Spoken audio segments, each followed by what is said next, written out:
Hello everyone, I'm George. Today, let's talk about how to call 911.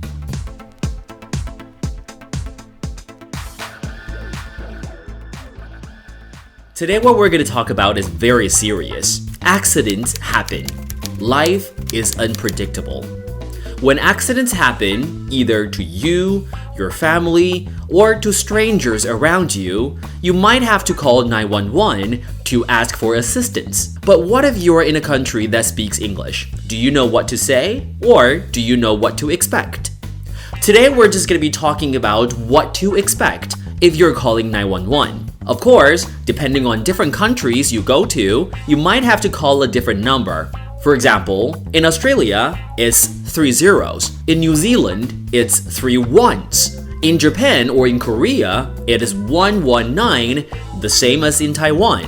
And in Hong Kong, it's 999. Make sure you're calling the right number. So exactly what would you expect when you're calling 911? Of course, the most important thing is stay calm, do not panic. And then the person answering the phone, the dispatcher, might be asking you a lot of questions. We will be discussing those questions, and maybe if you really need to call 911, you will know what to say.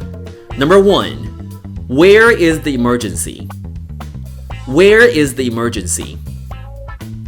You might not be exactly where the emergency takes place. What you need to do is try to remember the surroundings. For example, the road signs, the business names, and which intersection you're at. You might need some phrases to help you describe where you are. The phrases you can be using would be across from, next to, in the middle of, or in front of. Providing the right information of the location would make it easier for the dispatcher to send the help more quickly. And number 2, what is the nature of your emergency?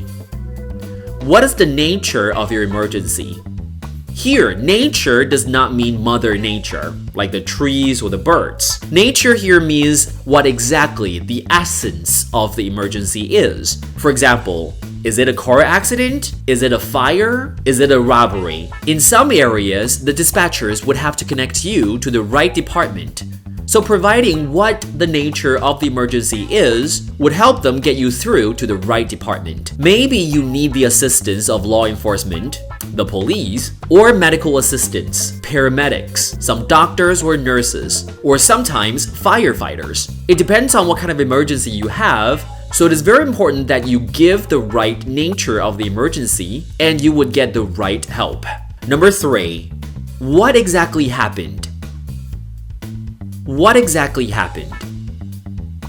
In this part, you have to try to describe what you know. Try to tell the dispatchers calmly what exactly happened. How many details do you know? For example, the reason you called is because you saw something or because you heard something. Knowing exactly what happened would also help them find out how to deal with whatever is happening around you. And number 4, what is your phone number and how may I contact you?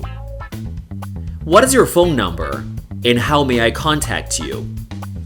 It's very important that you leave your own phone number or the way to contact you to the dispatchers so that when they need to know more about the accident or the emergency, they can get to you. Don't be afraid of getting into more trouble because what you do is actually helping people. And number 5, do not hang up until you are instructed to. Do not hang up until you are instructed to. Sometimes the dispatchers would ask you to stay online until they tell you to hang up. It is very important that you try to stay online as long as possible so that when they need further information, they can always get to it right away. Try to keep calm and listen to their instruction. Sometimes your emergency can be resolved just through the phone line. They would tell you exactly what to do, so do not panic.